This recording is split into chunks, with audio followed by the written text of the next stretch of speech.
Welcome guys, in today's video I'm going to be talking about how to switch from corporate job to freelancing online. I was working a 9-to-5 job before I decided to go all out on freelancing. By default, society actually programmed us to seek corporate jobs after graduation from the university, which is actually great. I need a job. But in this present time, we have more options to choose from. You don't have to lot high daily or battle Lagos traffic, which I find even more stressful than my last corporate job before I switched to full-time freelancing and online entrepreneurship. Perhaps you are at that point in your life where 9-to-5 job, for reasons best known to you, have become quite unbearable or doesn't work for your life structure, maybe like doesn't work in alignment with your family or maybe with your kids, or for whatever reason you want to switch from a corporate job to maybe like being an online entrepreneur, or maybe like your job is toxic or it's underpaying you, or you want the luxury of working comfortably from the comfort of your home like myself, or you are facing harassment at work, or you simply want to explore a different lifestyle for making money. You are welcome. Take this ride with me. I know freelancing helps people make that leap away from corporate jobs. I am a living witness. I'm saying this because I was at that point exactly, in spite of the fact that for me, as I was doing a 9-to-5 job, at some point I started freelancing on the side. You are beginning to get skeptical, like, oh, if you leave your 9-to-5 job for maybe entrepreneurship or starting a small business or starting freelancing, will you be able to make your salary every month? Or will you be able to make more than your salary, or will you struggle? That fear will always be there, that fear of uncertainty. I battled it when I was quitting my job. And now, even in some cases, you've actually tried doing things on the side. You've actually tried a lot of things, maybe start business or start freelancing, but your attempt seems to keep failing. So if you want to become a full-time freelancer, there are some unexpected hurdles that can actually trip you off if you don't understand the psychology of a freelancer. What do I mean by that? Just follow me. So let's discuss why some of the skills that make you a star employee in the corporate world might actually be your pitfall in your quest to become a freelancer or in freelancing entirely, and what you can do to turn things around. Let's start with the corporate mindset. The corporate world appraises you well for being detailed-oriented, following processes to the letter, and maintaining a professional distance. But this trait can sometimes work against you in freelancing. Here is why. Number one, too formal, too stiff. Flexibility is the lifeblood of freelancing. Unlike corporate space, which often value formality and professionalism more. This is not to say professionalism is not needed in freelancing, not just to the rigid level of a 9-to-5 job. Professional distance is overshadowed by real human connection in freelancing, as freelancing is all about building personal connection as fast and as deep as possible. I see profiles and proposals of people switching to freelancing from corporate jobs looking like a corporate memo, which makes them come off as unapproachable. Instead, try to be more conversational and relatable, which shows your individuality and your personality. Number two, process over people. While both are important, corporate job insists on sticking to processes, and there may be some protocol bottleneckness in the process and time lag before trends can be reacted to. But freelancing is more about flexibility, understanding your client's unique need and delivering results. Freelancing is about delivering the result, not about your certification, not whether you get corporate or not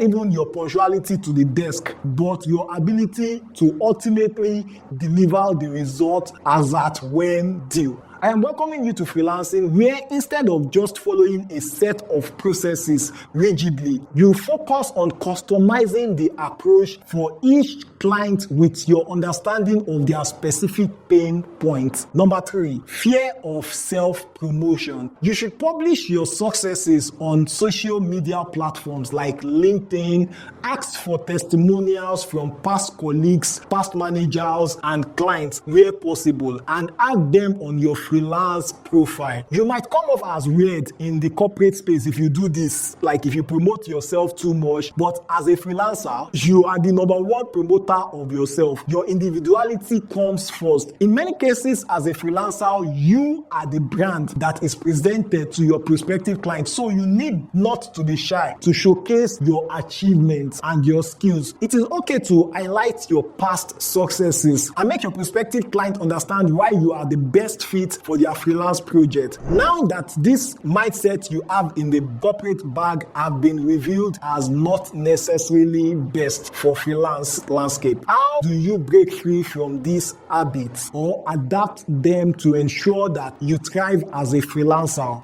These are some tips for you. Number one, prepare for multiple clients. Unlike your corporate job where you only need to focus, apply, and get hired by a single employer. In short, doing some personal projects are heavily frowned at by your corporate job. You need to prepare your mind to interact with multiple clients as a freelancer and multiple perspectives of clients simultaneously. Also, let me have your mind prepared for this. You will have more wins and more rejections than you had in your corporate job. Number two, perfect your profile. In freelancing, your profile is constantly being checked by your prospective clients. So that is an aspect for you to make your first impression. Unlike your corporate job, where once you send a CV and an employer hires you, that is say goodbye, like you are actually done. You can say goodbye to your CV for a while. But in freelancing, you need to keep putting your best foot forward in terms of your profile on LinkedIn and on platforms like Upwork. Then you need to understand that the corporate world may have made you somewhat too uptight, which may actually reflect in how you write your profile description. So you might want somebody else to go through the profile description for you and ensure that you are not sounding too rigid or you are not sounding too selly. You are not sounding robotic. You are not sounding like you are marketing yourself. Yeah, that is inbound marketing. Inbound marketing rule is what obtains in freelancing. Like selling like you are not selling. You need to like sound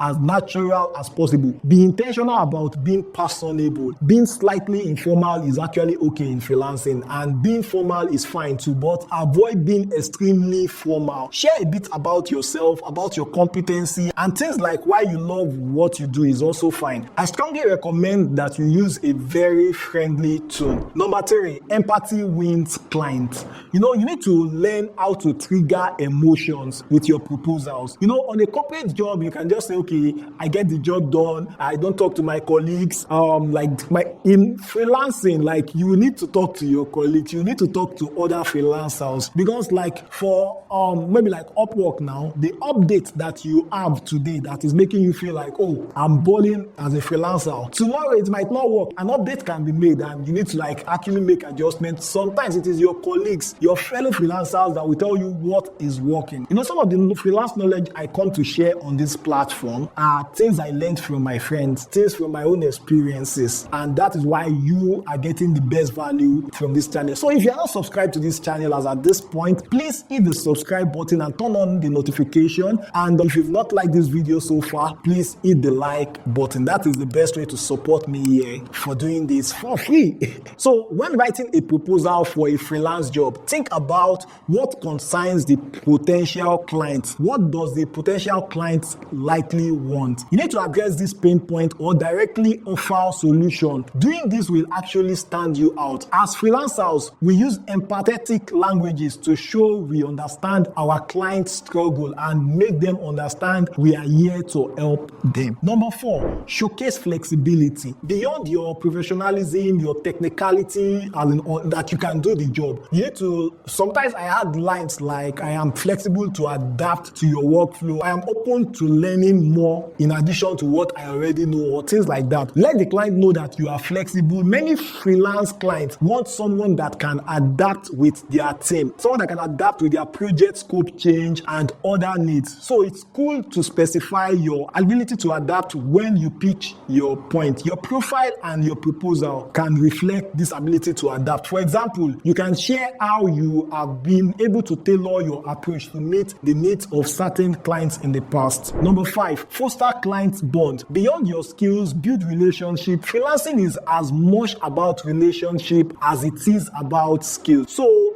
Do take your time to build rapport with your clients. Follow up on completed projects, ask for feedback, and stay in touch. This attitude will help you get repeat clients and referrals. Now you see, freelancing is not just about competing for jobs and completing tasks from the comfort of your home. It's about understanding clients' needs, building relationship, and presenting yourself as human as possible. You've got this, bro. You've got this, sis. I'm rooting for your successful transition from your corporate job to freelancing. If you have any question or anything you would like me to explain further or to answer you on, please just ask in the comment section. And if you just want to give me a thumbs up or you just want to encourage me or you have any question, just ask in the comment section. I'll look forward to reading from you. Check out this other video on how to get your first job on Upwork if you've not checked it out.